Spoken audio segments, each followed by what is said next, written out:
구약 성경입니다. 룻기 2장 17절부터 23절입니다. 오늘은 기쁨에 놀라다 이런 제목으로 말씀 나누려고 합니다. 잠깐 기도하겠습니다. 사랑하는 아버지, 이 시간 우리가 또 말씀을 묵상할 때 우리에게 주님이 주신 기쁨, 은혜, 사랑, 평안함 우리가 오늘 기억하며 누리며 감사할 수 있도록 힘을 주시옵소서. 부탁하며 예수님의 이름으로 기도하옵나이다. 아멘. 17세기에 프랑스가 자랑하는 천재 수학자, 과학자, 철학자, 신학자라고 불리기까지 했던 블레이즈 파스칼이라고 하는 사람이 있습니다. 이 사람은 어려서부터 아버지가 세금 징수 감독원이라 그래서 부유한 집안에서 살았어요. 근데 어머니는 3살 때 돌아가셨습니다. 그래서 아버지가 교육열이 너무 뜨거워서 이 아이를 양육하는데 너무 머리가 똑똑한 거예요. 그래서 수학적으로 교육을 해서 11살 때 논문을 쓰고 16살에 온추곡선론이라고 하는 논문을 써서 그 시대의 최고의 과학자들이 찬사를 보낼 만큼 뛰어난 아이였어요. 근데 18살이 되던 해에 아버지가 빙상에 걸어가다 넘어져서 다리가 부러져서 병상에 누웠어요. 이 사람도 몸이 어려서부터 약했는데 그 18세가 되던 나이부터 온몸에 마비가 와서 일어나지 못할 지경에 이르렀다는 거예요. 그래서 그 사람이 쓴 글에 보면 나는 18살 이후로 하루도 고통이 없는 날이 없었다라고 쓸 정도로 힘들었다는 거예요. 얼마나 힘들었겠어요. 그래서 그 아픈 몸을 이끌고 살면서 인생의 회의를 느끼고 인생이 무엇일까 이게 고민한 거예요. 그래서 나중에 팡세, 즉 생각이라고 하는 책을 쓰는 이유가 생각해 본 거예요. 인간은 무엇일까? 사람은 무엇일까? 하나님은 무엇일까? 이런 것들을 이제 나중에 쓰게 되는데 하여간 그러면서 사는데 23세 정도 되던 나이에 어떤 사람이 책을 권하게 됐어요. 그래서 짱세니우스라고 하는 사람의 신학자의 책을 읽으면서 우리 인생이 이 세상으로 만족할 수 없는 뭔가 기독교가 말하는 그런 어떤 게 있는 것 같아 라고 하는 어떤 느낌을 사실은 가지게 돼요. 근데 몸이 좀 나아지니까 의사가 당신이 더 건강하려면 사람들하고 많이 사귀어야 됩니다 그러면서 프랑스의 사교 클럽으로 권하게 돼요. 그래서 이 사람이 이 젊은 나이에 사교 클럽에 들어가서 그때부터 자기가 고민했던 건 다 잊어버리고 그동안에 가지고 있던 세상의 모든 명예와 인기는 다 가지고 있었잖아요. 최고의 과학자니까. 그 어린 나이에 이미 사람들이 의료보는 수학자, 철학자, 과학자였으니까. 그러니까 사교 클럽에 가서 놀고 먹고 막 누리면서 방탕한 세월, 그러면서 수렁으로 자기 인생이 쑥 빠져 들어갑니다. 근데 한참을 수렁에 빠져 있었는데도 불구하고 자기 마음에 기쁨이 없다는 걸 발견했어요. 회의가 느껴졌어요. 이 세상의 평안도, 이 세상의 명예도, 이 세상의 인기도, 술 먹고 놀고 막 쾌락을 즐기는 것조차도 자기 마음의 허한 마음을 채워줄 수가 없었다는 거예요. 그래서 이 마음을 공부로 채울까 그러면서 또 그때부터 수학을 파고 열심히 수학을 공부하면서 우리가 아는 그 대단한 수학자의 길을 계속해서 걸어갔어요. 하지만 자기 마음에 있는 그 허함을 달랠 길이 없었어요. 그래서 자기 누이 동생이 수도원에서 있었는데 그 수도원을 자주 방문을 하면서 누이와 대화를 나누면서 쾌락과 신앙 중에 어느 것을 택할지, 세속과 하나님 중에 어느 것을 택할지 늘 고민하면서 그렇게 살아갔다는 거예요. 그러다가 31세가 되던 어느 날 성 클레멘스의 밤이라고 하는 그 밤에 고민하면서 기도하고 있는 그 밤에 이 사람이 하나님을 만나게 돼요.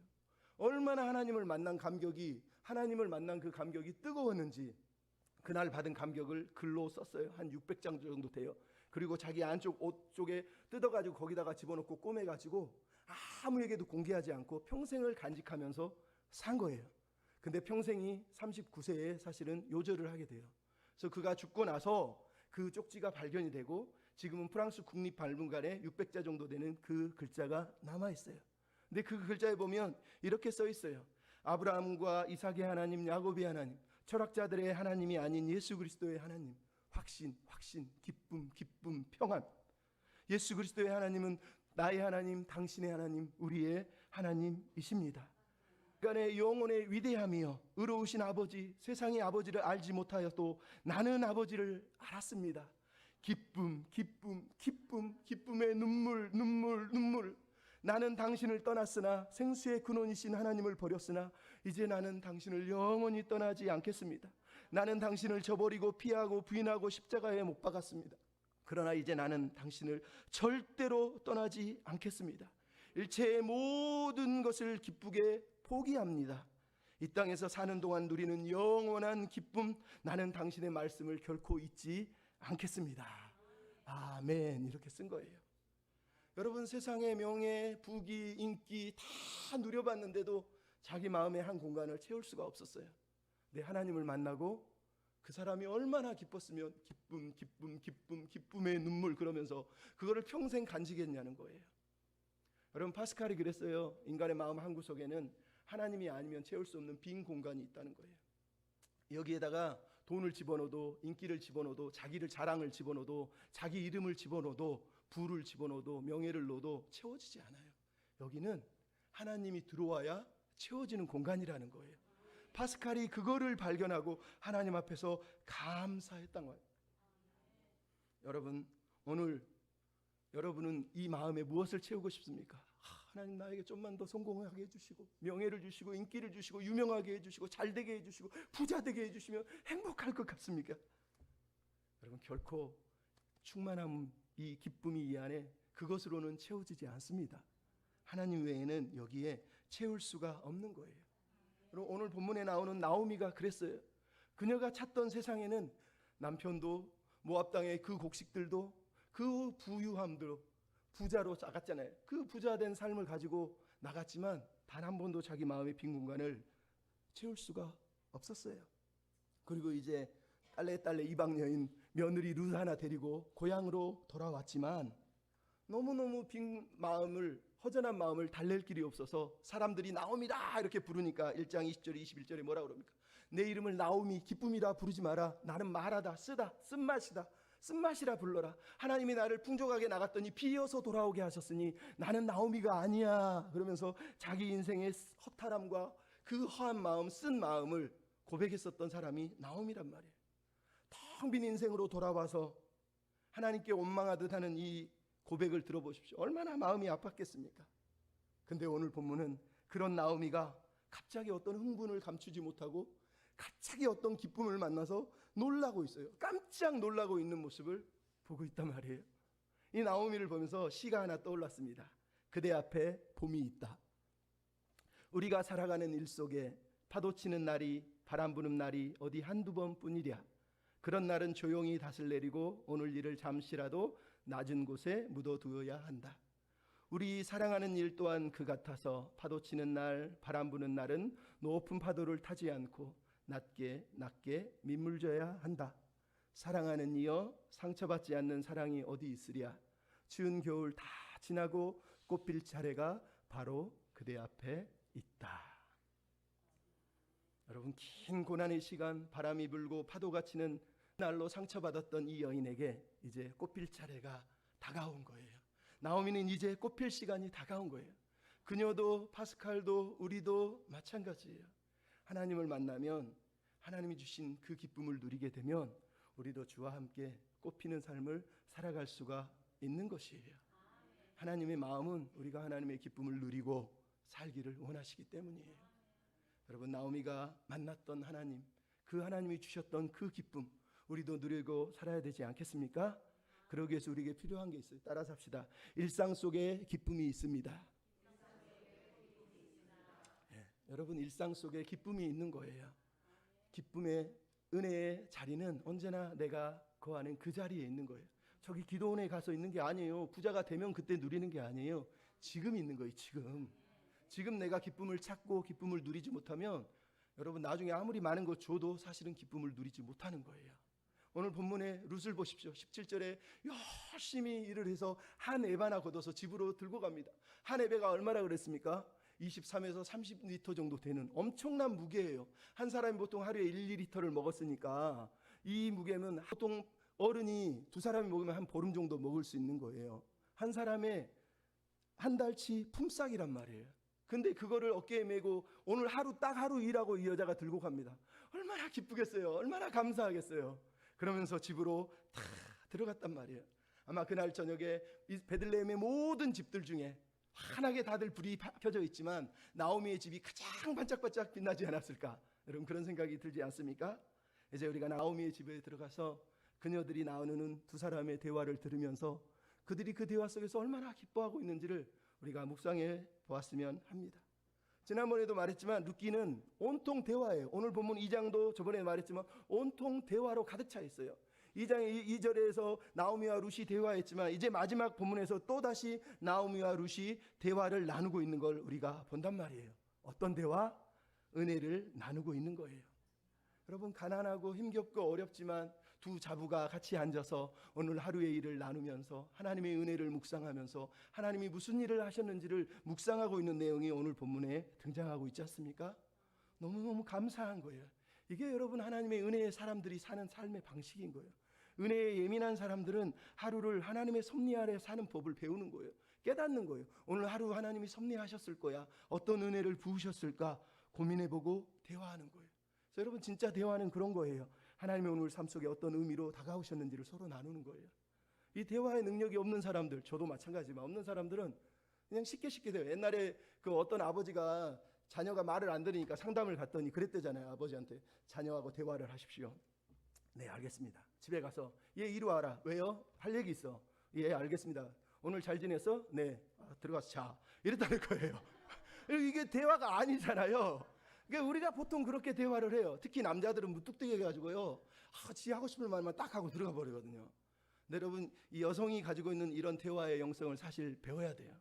제가 아는 친구가 전화가 왔는데 자기 와이프가 하나님을 기뻐하며 살자라는 책을 읽었대요. 그 책을 읽으니까 너무너무 감동이 되더래요. 내가 하나님을 매일마다 기뻐하지 못하는구나 생각이 나서 삶을 회개하고 일하는 사람들에게 잘못했던 것이 회개가 되고 그래서 미안하다고 그러고 남편한테 짜증낸 것이 미안하다고 그래서 찾아가서 남편에게 내가 당신한테 미안해.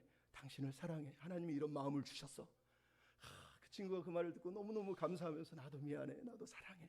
이랬다는 거예요. 여러분 이런 가정이 되어야 되는 거예요. 밥 먹었냐? 야 내가 시키는 거 해라. 뭐 하고 있냐? 그러면서 짜증내지 말고 의미 있는 대화. 하나님이 오늘 밤 우리에게 오늘 하루 무슨 일을 하셨는지를 대화하는 사람들이 되어야 돼요. 그런 친구를 많이 사귀세요. 그런 친구가 필요한 거예요. 그 친구가 어디 있어요? 내 옆에 있는 거예요. 여러분의 집사람이, 여러분의 남편이, 여러분의 자식, 아이들이 대화의 상대가 먼저 되어야 되는 겁니다. 그럼 오늘 본문에 보십시오. 18절부터 23절에 룻과 나오미가 대화를 합니다. 룻이 들어가자마자 자기가 추수한 것 거기다가 배불리 먹고 남은 볶은 콩까지 들고 와서 어머니한테 드립니다. 왜요? 보아스가 얼마나 배려심이 많았는지 이 나오미까지 생각해서 먹을 것을 플러스해서 줬으니까 보아스는 진짜 그 하는 행동, 배려하는 행동만 봐도 그의 인격과 성품이 느껴지지 않습니까? 근데 그러고 나서 룻이 그걸 어머니한테 내미니까 어머니가 깜짝 놀라서 어떻게 이 많은 것을 가져왔냐는 거죠. 사실은 너무너무 놀라워하면서 무슨 일이 있었는지 이 예상치 못한 추수 양식을 보고 나오미가 지금 이 룻에게 누구 밭에서 일했는지 물어보는 거예요. 왜요? 누군가의 도움이 없이는 여자 혼자는 이렇게 많이 주울 수가 없기 때문이에요. 한 사람이 아무리 주워도 하루 종일 주워도 1-2리터밖에 못 주울 텐데 세상에 20에서 30리터를 주워가지고 메고 낑낑거리면서 왔으니 며느리를 보면서 이 여자가 얼마나 놀랬겠습니까? 그러면서 뭐라 그럽니까? 너를 돌본 자에게 복이 있기를 원하노라. 여기서 너를 돌본 자가 뭐라고 그랬습니까? 너를 인정해주다. 나카르라고 하는 단어예요. 이방인은 노크리라고 하는 단어예요. 두 단어가 똑같은데 노가 붙어가지고 이방인은 알지 못한다는 뜻이고 나카르는 알다는 뜻이에요. 그러니까 나오미가 볼 때 자기 며느리는 이방 여자인데 세상에 누가 너를 이방 여인이 아니라 하나님의 백성처럼 여겨서 너에게 이런 은혜를 베풀었느냐라고 말하고 있는 거예요. 그러면서 나오미가 지금 깜짝 놀랐다고 얘기를 하고 있단 말이에요. 그러니까 룻이 뭐라 그럽니까? 내가 오늘 밭에서 일한 사람이 이러이러합니다. 그러면서 그 사람이 보아스입니다 라고 오늘 본문에 얘기를 했다는 거예요. 그러자 나오미가 더 깜짝 놀래가지고 보아스에게 요약해서 복 주시기를, 그가 복 받기를 원하노라 라고 이렇게 20절에 얘기를 하고 있단 말이에요. 여러분 일상의 삶 속에 대화하면서 하나님이 자기의 삶 가운데 역사하시는 것을 나오미가 지금 눈치를 챈 거예요. 뭔가 내 삶 속에서 하나님이 부으신 은혜가 있구나라는 걸 깨달았단 말이에요. 그래서 그 사람에게 복을 주셨으면 좋겠다라고 나오미가 기원을 하고 있어요. 근데 여기서 말하는 복, 바라크라고 하는 단어는 목적과 방향이 있는 단어예요. 무슨 얘기냐? 잘 되고 부자 되고 이런 뜻이 아니에요. 그 사람이 복의 사람, 하나님이 원하는 존재가 됐으면 좋겠다 이런 뜻이에요. 왜냐하면 룻기 2장 4절에 보면 이런 얘기가 나와요. 보아스가 밭에 가가지고 자기 일하는 사람들에게 얘기합니다. 베는 자들에게 여호와께서 너희와 함께 하시기를 원하노라. 그랬더니 일꾼들이 뭐라 그럽니까? 여호와께서 당신에게 복 주시기를 원합니다.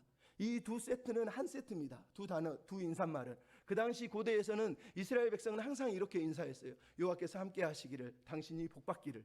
두 가지는 똑같은 말이에요. 즉 하나님에게 복을 받는다는 건 하나님과 함께하는 삶을 사는 사람이 된다는 뜻이에요.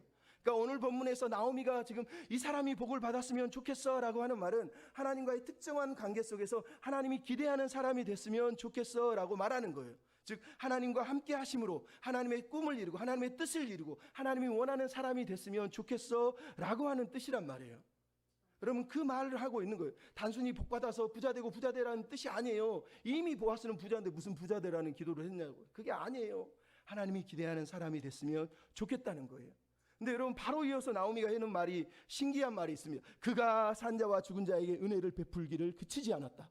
그가, 이 히브리어 그가라고 하는 3인칭 주어가 보아스인지 하나님인지 알 수가 없어요. 그래서 학자들이 논쟁을 해요. 그리고 결론은 이렇습니다. 하나님이 보아스를 통해서 은혜를 베푸셨다는 거예요. 분명한 해결책이죠. 그리고 여기서 말하는 게 뭡니까? 하나님이 보아스를 통해서 룻에게 그리고 나오미의 인생 가운데 헤세드의 은혜를 베푸시고 헤세드의 섭리를 지금 허락하셨다라는 걸 나오미가 거기서 캐치한 거예요. 그래서 나오미가 깜짝 놀란 거예요. 그 일상의 대화를 통해서 자기의 삶의 배경이 되시는 하나님이 여전히 자기와 함께 계시고 여전히 일하고 계시다는 걸 지금 깨달은 거예요. 여러분 1장 6절에서 나오미가 고향으로 돌아간 이유가 뭡니까? 여호와께서 자기 백성에게 양식을 주셨다는 소문을 들었단 말이에요.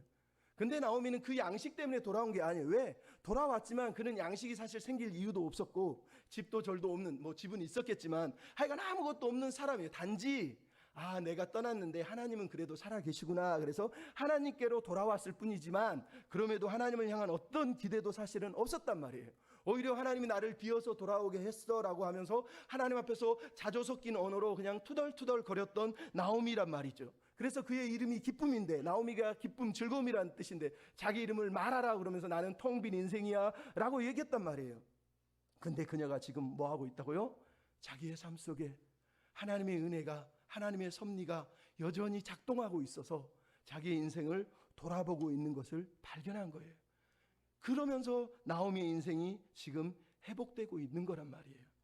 하나님이 삶 속에 역사하시는 걸 그 대화 가운데 그 밤에 며느리와 대화를 나누면서 그가 깨닫게 됐다는 거예요.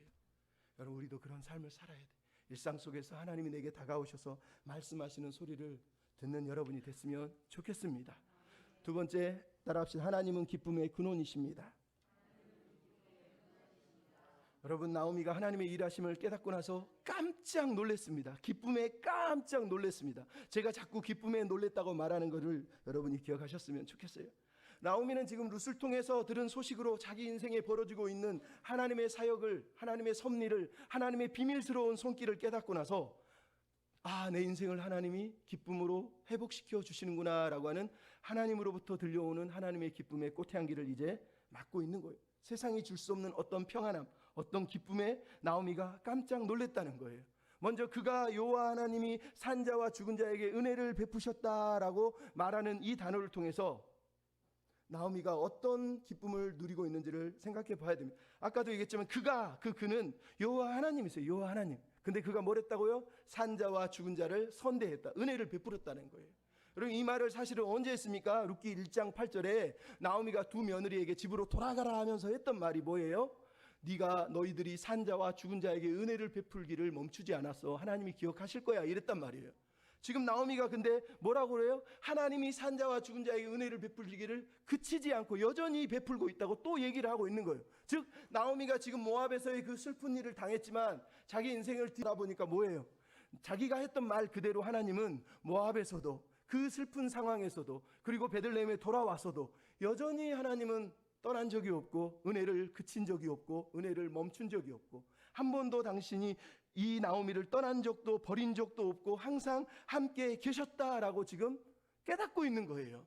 그래서 그 꿈의 근원이 되시는 하나님을 지금 깨닫고 나오미가 깜짝 놀라면서 감사하고 있다고 오늘 본문이 우리에게 말씀을 하고 있는 거예요.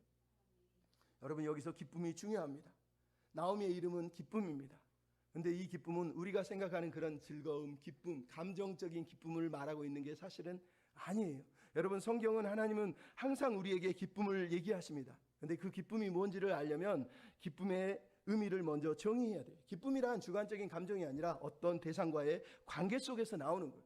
토마스 아퀴나스는 기쁨이라는 것이 우리가 사랑하는 대상과 연합할 때 나오는 반응이다 이렇게 얘기를 했어요. C.S. 루이스는 자기의 자서전을, 무신론자였던 사람이 하나님을 믿고 나서 자서전을 썼는데 책 제목이 기쁨에 놀라다, Surprised by Joy라고 썼습니다. 근데 여기서 말하는 이 기쁨이라는 것은 감정적인 기쁨을 말하는 게 아니에요. 자기가 살면서 자기 인생 가운데 느끼는 어떤 알 수 없는 신비한 기쁨, 마음은 아픈데 그러면서도 달콤하면서 뭔가 그런데 채워지지 않는, 즉 갈망은 하는데 그 갈망이 채워지지 않는데 자꾸 갈망하게 만드는 그것을 가리켜서 C.S. 루이스가 기쁨이라고 말했다는 거예요. 쉽게 표현하면 저번에도 한번 얘기했지만 우리가 아름다운 그림을 보면 아름다운 그림을 보고 감격을 해요. 근데 사실 그 아름다움이 그 그림에 있는 게 아니라는 거예요. 우리가 아무리 먹어도 처음에는 배부르지만 나중에 시간이 지나면 또 배고파요. 우리가 부자가 되면 만족할 줄 알았는데 부를 가지고 나면 여전히 만족하지 못하는 자기를 봐요. 인기와 명예를 누리면 만족할 줄 알았는데 여전히 만족 못해서 마약을 하고 그렇게 사는 연예인들을 본단 말이에요. 그게 뭐예요? 거기에 기쁨이 없다는 거예요. 그 기쁨이라고 하는 그 마음의 안타까운 그 갈망, 뭔가 내가 잡은 것 같은데 또 잃어버리는 그 이유는 그것이 다른 나라에서 들려오는 하나님의 속삭임, 하나님의 말씀, 하나님의 소식이라는 얘기를 C.S. 루이스가 하고 싶어서 그것을 기쁨에 놀라다라고 이렇게 표현을 한 거예요. 즉 우리가 어떤 것을 욕망할 때 그것이 우리를 채워주지 못하는 이유는 거기에 그 대상이 있는 것이 아니라 거기 너머에 우리가 아직 발견하지 못한 꽃의 향기, 아직 들어보지 못한 곡조의 메아리 소리, 아직도 방문한 적이 없는 나라의 소식이 그 그림, 그 아름다움, 그 욕망, 그것을 통해서 우리에게 던져지고 있다는 거예요. 그러니까 우리가 살면서 느끼는 잠깐의 그 어떤 기쁨, 영적인 어떤 기쁨들의 원래의 이유는 그게 화살표라는 거예요. 화살표. 그것이 진짜가 아니라 그것이 가리키고 있는 방향에 서 있는 분, 그걸 보라는 거예요. 그분이 누구라고요? 하나님이시라는 거예요. 하나님. 왜 우리가 살면서 만족을 못 누리죠? 아까 파스칼이 그랬잖아요. 인기, 명예, 부 다 누려봤지만 못 누리는 이유가, 그거는 만족의 대상이 아니라 화살표예요. 화살표. 그것들이 가리키고 있는 방향을 쭉 따라가면 거기에 누가 있어요? 하나님이 계시다는 거예요. 여러분, 이게 나오미가 지금 발견하고 있는 그 기쁨의 근원이신 하나님을 우리가 지금 기억하라고 제가 말씀드리는 이유란 말이에요. 여러분, 성경에 하나님은 우리에게 말씀하세요. 우리는 하나님을 갈망하고 하나님을 즐거워하고 하나님을 기뻐하고 만족하기 위해서 살도록 하나님이 지으셨어요. 그러니까 우리는 온 삶을 다해서 매 순간마다 가능한 하나님께 영광을 돌리며 하나님을 기쁘시게 하는 삶을 살기를 하나님이 원하셔서 우리를 지으신 거란 말이에요. 그러니까 우리의 기쁨의 진짜 만족은 언제나 하나님 안에만 있는 거예요. 파스칼이 그거를 발견했기 때문에 우리의 빈 공간에 하나님을 채우라고 말한 거예요. 여러분, 시편 73편 25절 26절에 아삽이라고 하는 사람이 뭐라고 그럽니까? 하늘과 땅의 주밖에 나의 사모할 자가 없나이다. 시편 16편 2절 5절에 주밖에 나의 복이 없나이다. 시편 42편 1절에 사슴이 시냇물을 찾듯이 내 영혼이 주님을 갈급하게 찾습니다. 왜 이렇게 갈급하게 찾나요? 시편 43편 4절에 이렇게 써 있습니다. 내가 하나님의 제단에 나가서 나의 큰 기쁨의 하나님께 이르리이다. 우리 인생의 참 기쁨의 근원이 하나님께 있다는 뜻이에요. 그래서 여러분, 시편 34편 8절에 너희는 여호와의 선하심을 맛보아 알지어다 라고 얘기합니다. 그러면서 이사야 12장 3절에는 너희는 기쁨으로 구원의 우물들에서 물을 길어라 라고 우리에게 또 명령을 하고 있어요. 뿐만 아니라 시편 16편 11절에 뭐라고 하는 거예요? 주의 앞에는 충만한 기쁨이 있고 주의 우편에는 영원한 즐거움이 있나이다. 여러분, 주님의 우편에 있는 건 즐거움이에요. 주님의 보좌 우편에서 주님의 즐거움을, 주님의 앞에 있는 건 충만한 기쁨이에요. 주님이 기쁨과 즐거움을 우리에게 베풀기를 원하시는 거예요. 그래서 우리가 여호와의 제단 큰 기쁨에 하나님께 나아가는 거예요. 여러분, 그래서 예수님이 오셔서 첫 번째 사역이 뭡니까? 요한복음은 가나의 혼인잔치란 말이에요. 가나의 혼인잔치를 하신 이유가 뭐예요? 이 결혼잔치를 통해서 영원한 천국잔치를 예비하는 화살표로 삼으신 거예요. 그 기쁨의 자리에서 진짜 기쁨이 어디에 있는지를 보여주시려고 예수님이 천국잔치를 벌이신 게 가나의 혼인잔치란 말이에요. 마태복음에 보면 9장 15절에 뭐라 그럽니까? 혼인집에 신랑이 있을 때는 너희가 금식하면 안 된다, 기뻐해야 된다 말하면서 예수님이 함께 하신 걸 기뻐하라고 말해요. 요한일서 1장 3절 4절에는 똑같은 얘기가 나와요. 내가 너희에게 이것을 전하면 너희로 사귐이 있게 하려 함이니 아버지와 함께 예수와 함께 사귐으로 인하여서 너희에게 기쁨이 충만하게 하려 함이라. 여러분, 우리가 기쁨이 충만해지는 비결은 언제나 하나밖에 없어요. 하나님께 있어요. 하나님. 진짜 기쁨의 대상이 하나님이라는 거예요. 하나님으로 인해서 어떤 걸 얻어서 기뻐하는 사람은 아직 덜 된 사람인 거고요. 성경이 우리에게 강조하는 건 참 기쁨의 근원은 하나님이고, 우리가 기쁨을 누리기 위해서 필요한 건 하나님을 만날 때 하나님 안에서 우리는 기뻐할 수 있다고 말하는 거예요. 여러분, 그런 기쁨의 삶을 여러분이 사셨으면 좋겠습니다. 옛날에 6.25가 터졌을 때 6월 25일이 지나고 3일 후에 6월 28일이 됐는데, 북한군이 몰려오니까 남한 정부가 한강대교 하나밖에 없던 그 다리를 그때 폭파시켜 버렸습니다. 많은 사람들이 한강으로 넘어가야 되는데 이남으로 못 넘어가고 엉엉 울면서 원망하면서 돌아가는데, 그때 장수철, 최춘봉이라고 하는 부부가, 젊은 부부가 거기에 앉아서 멍하니 쳐다본 게 아니라 시편 23편을 묵상하면서 그 상황을 바라보고 있었어요. 한참을 시편 23편을 묵상하면서 요한은 나의 목자시니 이러면서 있는데, 갑자기 저기서 조그만 배 하나가 쭉 지나가다가 두 사람을 발견하고 이 두 사람을 태워서 이남으로 피난길에 오르게 된 거예요. 신기한 일이 벌어진 거죠. 그리고 나서 이 사람이 나중에 전쟁이 끝나고 장수철이라는 사람이 혼자 미국 유학길에 가서, 미국에서 신학교, 무디 신학교에 가서 종교 음악을 배우면서 음악을 전공하게 돼요.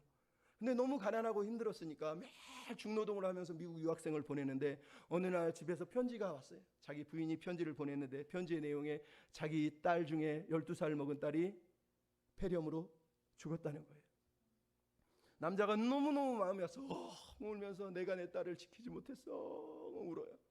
그러면서 눈물을 흘리면서 편지 밑으로 쭉 내려가는데, 편지 밑에 자기 와이프가 쓴 시가 있었어요. 그 시를 보고 이 사람이 깜짝 놀라면서, 맞아, 하나님이 이 고난 속에서도 선을 이루시고 계시지, 하나님이 나와 함께 계시지, 그러면서 그 시에다가 곡조를 붙이고 찬송가를 만들었어요. 그 찬송가가 주는 나를 기르시는 목자요, 나는 주님의 귀한 어린 양이라는 찬송가예요. 여러분, 고통의 순간에도 하나님은 함께 하세요. 그 고통을 기쁨으로 바꾸실 수 있는 분도 하나님이시란 말이에요. 그럼 우리가 하나님 안에서 기쁨을 누리셔야 되는 거예요. 제가 옛날에 말했잖아요. 어떤 사람이 소록도에 갔는데 소록도의 교인들이 너무너무 행복해하니까 이 사람들 어떻게 이렇게 살지? 그랬더니 소록도의 장로님이 그 사람을 붙들고 그랬대잖아요. 이 섬의 사람들은 모두가 지라도를 통과한 사람들. 지라도가 뭐예요? 저 남쪽에 가면 있습니다. 남쪽에 무슨 섬이 있어요? 그랬더니 하박국 3장 17절 18절입니다. 비록 무화과 나무 잎이 마르고 포도나무 열매가 없고 감람나무 열매가 없고 논밭에 곡식이 없고 애양간에 소가 없을지라도 여호와로 즐거워하리. 난 여호와로 즐거워하리. 그 사람들이 소록도에서 지라도를 통과한 사람이라는 거예요. 여러분도 다 지랄이 아니라 지라도를 통과하셨으면 좋겠습니다. 지라도를 통과한 사람이 진짜 기쁨의 사람인 거예요. 한 번 더 합시다. 따라하시죠. 예수님 안에 참 기쁨이 있습니다. 여러분, 오늘 나오미에게 들려온 기쁨의 소식, 기쁨의 근원이신 하나님 안에서 나오미는 복된 소식을 지금 발견했다고 얘기합니다. 나오미가 기뻐하고 기쁨에 놀라는 두 번째 이유가 뭐예요? 20절에 보면 맨 끝에 나왔어요. 보아스가 기업 물을 자 중에 하나입니다 라고 얘기하는 거예요. 여러분, 기업 물은다는 이 단어 하나가 얼마나 나오미를 지금 가슴 뛰게 했는지 몰라요.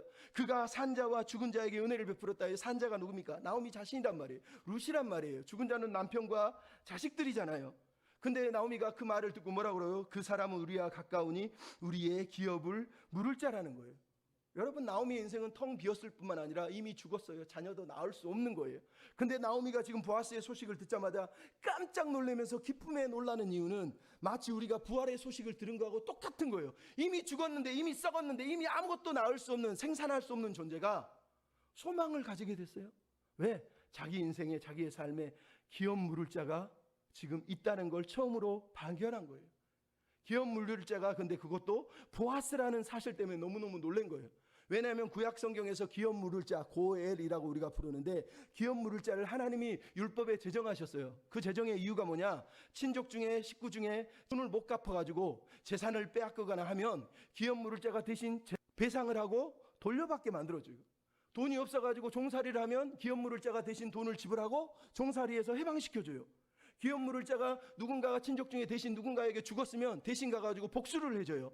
기업 물을 자가 누가 너무 빚이 많아가지고 어찌할 바를 모르고 감옥에 갇혔으면 대신 손세금을 내고 그 사람을 건져주는 거예요.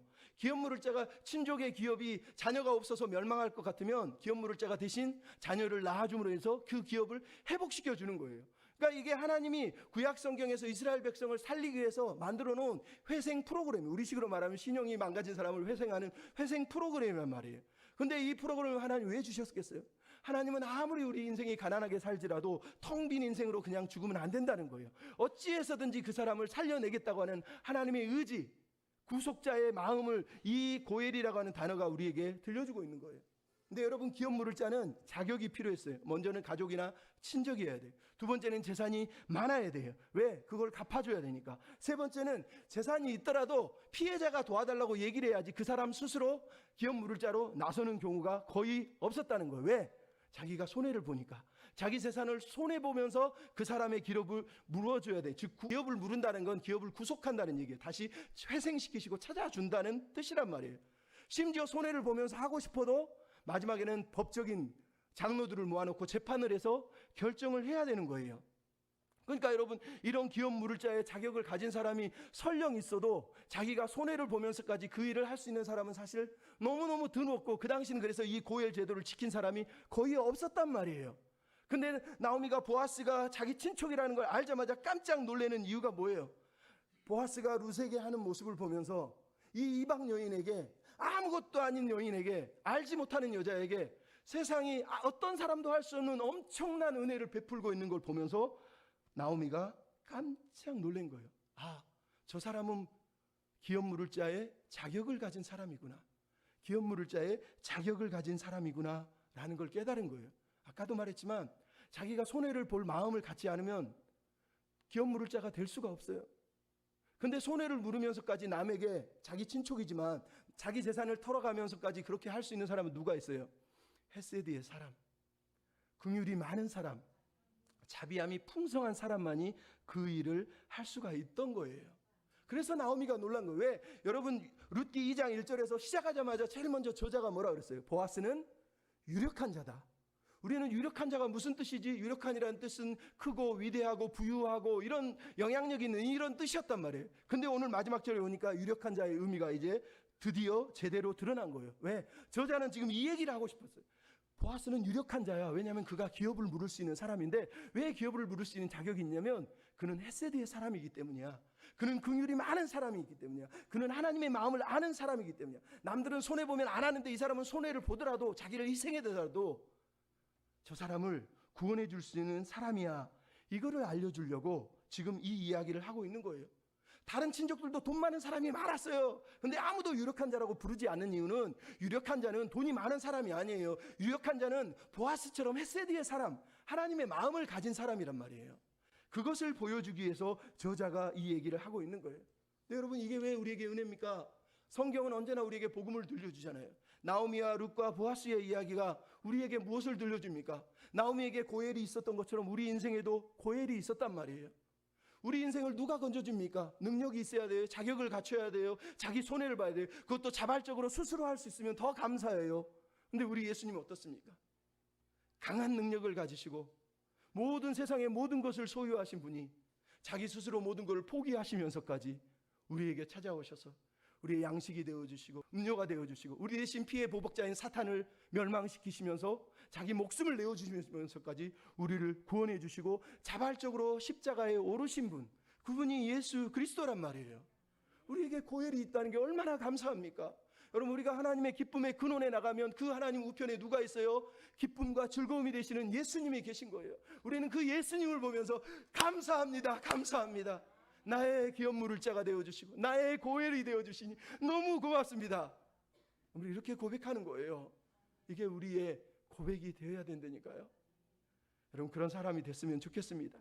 옛날에 1809년에 리디아 백스터라고 하는 여인이 뉴욕에서 살고 있었어요. 이 사람은 몸이 너무너무 약해서 어려서부터 평생을 침대에 누워서 살아야 됐어요. 그러니까 주변의 지인들이 이 여인을 위로하러 왔습니다.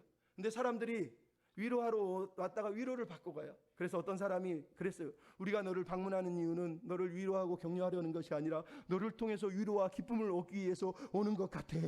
너는 대체 어떻게 이런 기쁨을 누리며 사는 거야? 평생을 누워서 사는데. 이렇게 물어봤다는 거예요. 그랬더니 이 여인이 한마디 합니다. 나에게는 특별한 무기가 있어요. 특별한 갑옷이 있어요. 바로 예수 그리스도의 이름입니다. 저는 사단이 우울한 생각을 주고 나에게 절망감을 알려줄 때마다 밤마다 예수님의 이름을 부르고 나면 평안해지고 기도하면서 평안 안에 잠을 잘 수 있기 때문이에요. 예수의 이름이 나의 특별한 비결입니다. 이러더라는 거예요. 그러면서 사람들이 날마다 우울해하면서 세상에 팔다리 멀쩡하고 매일 걸어다니면서 밥 먹고 사는데도 왜 저렇게 우울해하고 왜 저렇게 불쌍하게 살까? 그러면서 너무 마음이 아팠어요. 그래서 안타까워서 시를 쓰면서 글을 썼어요. 그 글이 나중에 찬송가가 됐어요. 그리고 우리에게 들려오는 거예요. 슬픈 마음 있는 사람 예수 이름 믿으면 영원토록 변함없는 기쁜 마음 얻으리. 예수의 이름은 세상의 소망이요 예수의 이름은 천국의 기쁨일세. 여러분 기쁨을 누리셨으면 좋겠습니다. 누리셨으면 좋겠습니다. 여러분 그러려면 마지막으로 한 가지를 해야 돼. 따라서 합시다. 기쁨의 싸움을 싸웁시다. 여러분 이거를 빼먹으면 우리는 아무것도 안 하는 거예요. 왜? 여러분 하나님 안에 기쁨이 있고 예수 안에 기쁨이 있어요. 하지만 그 기쁨은 우리가 지켜야 되고 우리가 싸워야 되는 거예요. 오늘 본문 마지막 절 21절 22절에 보면 나오미가 보아스를 발견하고 나서 룻에게 말합니다. 다른 밭에 가지 마라. 왜? 다른 밭에는 기쁨이 없어요. 다른 밭에는 만족이 없어요. 오직 보아스만이 기업물을 짜고 오직 보아스만이 기쁨을 회복시켜 주기 때문이에요. 그러면서 밀 추수가 끝날 때까지 23절에 보면 무려 50일 동안 우리가 6월절에 그들이 돌아왔으니까 이제 맥추절이 끝나는 50일째 오순절에 이 기간 동안 매일 일하면서 시어머니와 나오미와 룻이 같이 지내면서 인내하면서 기업물을 자를 기다렸다는 걸 오늘 본문이 우리한테 들려주고 있단 말이에요. 이게 왜 중요합니까? 우리가 하나님으로부터 기쁨과 감사를 누리고 싶지만 늘 우리의 마음을 빼앗아 가려는 존재들이 있어요. 그래서 우리는 항상 기쁨을 빼앗겨요. 남편 때문에, 아내 때문에, 자녀 때문에, 주변의 사람 때문에 항상 기쁨을 빼앗겨 산단 말이에요. 기쁨은 가만히 있으면 누려지는 게 아니에요. 하나님이 기쁨인 거 알아요. 예수님이 기쁨인 거 알아요. 하지만 가만히 있으면 절대로 누릴 수가 없단 말이에요. 예수님이 뭐라 그럽니까? 착하고 충성된 종아 네가 작은 일에 충성했으니 내 주인의 즐거움에 참여할지어다. 여러분 주인의 즐거움에 참여하기 위해서는 내가 적은 일이지만 최선을 다해서 그것도 기쁨을 지켜야 돼요. 신명기에 보면 28장 47절에 네가 모든 것이 풍족하여도 기쁨과 즐거운 마음으로 네 하나님 여호와를 섬기지 아니함으로 너를 치게 하실 적군을 네가 섬기게 될 것이라는 거예요. 여러분 내가 하나님의 은혜를 누리고 있어도 기쁨과 즐거운 마음으로 여호와를 섬기지 않으면 나는 결국은 적군에게 마음을 빼앗기고 나는 하나님이 아니라 적군을 섬기고 우상을 섬기고 살게 된다는 거예요. 왜 우리가 하나님을 예배하는데 기쁨이 없습니까? 기쁨을 빼앗겨서 그런 거예요. 기쁨을 지키는 싸움을 하지 않기 때문에 그러는 거예요. 주님은 말씀하잖아요. 시편에 보면은 여호와를 기뻐하라 기뻐하라. 빌립보서에 보면은 주 안에서 기뻐하라 기뻐하라. 데살로니가서는 내가 항상 말하니 항상 기뻐하라 항상 기뻐하라. 왜? 우리가 항상 기뻐하지 못하니까. 우리는 항상 우울해하고 항상 짜증내고 항상 성질내니까. 항상 기뻐하라는 거예요. 어떻게? 항상 기쁨의 싸움을 싸워야 되는 거예요. 내가 기쁨을 지키기 위해서, 내가 기쁨을 붙들기 위해서, 내가 기쁨으로 섬기기 위해서. 그래서 하루의 일과를 묵상하고 대화를 하고 그리고 하나님이 나의 근원임을, 기쁨의 근원임을 다시 깨닫고 그 근원이 예수 안에 있음을 다시 또 묵상하면서 내가 그 기쁨으로 살겠습니다. 기쁨으로 살겠습니다. 이렇게 결단하고 나가는 저와 여러분이 되어야 되는 거예요. 여러분 우리 모두가 기쁨의 사람이 되어서 기쁨에 깜짝 놀라서 그 기쁨의 근원 되신 하나님 앞에 감사하며 사는 저와 여러분이 다 되셨으면 좋겠습니다.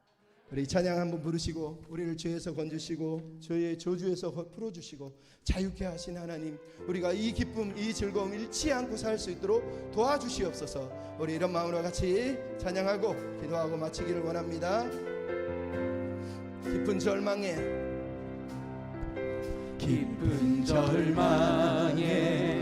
스런 가운데 주님께 닿을 수 없던 우리 어두운 밤중에 하늘을 향해 주의 이름 나 부를 때 어둠을 뚫고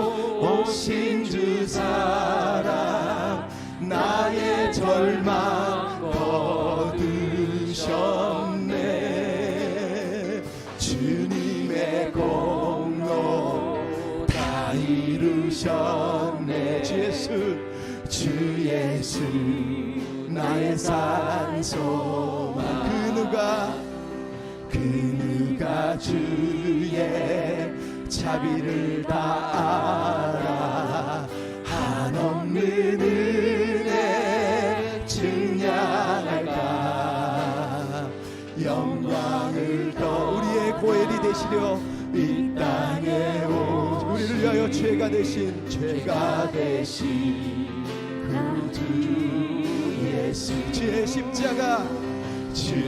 십자가 내게 말아. 나는 영원히 나 용나. 한 번 더. 주의 십자가 내게 말하네. 영원히 나 용납됐네. 아름다우신 왕 나는 주의 우리의 소망, 우리의 기쁨의 근원 되시는 하나님 찬양합니다. 할렐루야. 주를 찬양하여라.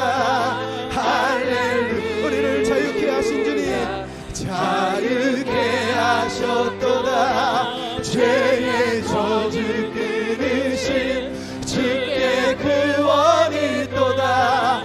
주 예수 나의 산소. 할렐루야.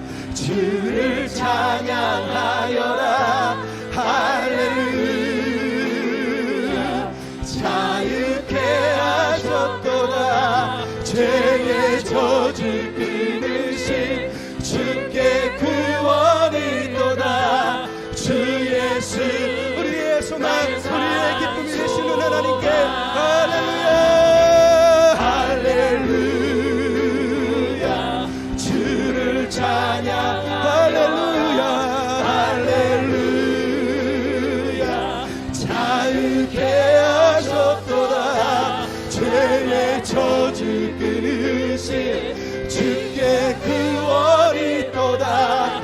주 예수 나의 산소망. 주 예수 나의 산소망. 주 예수 나의 산소망.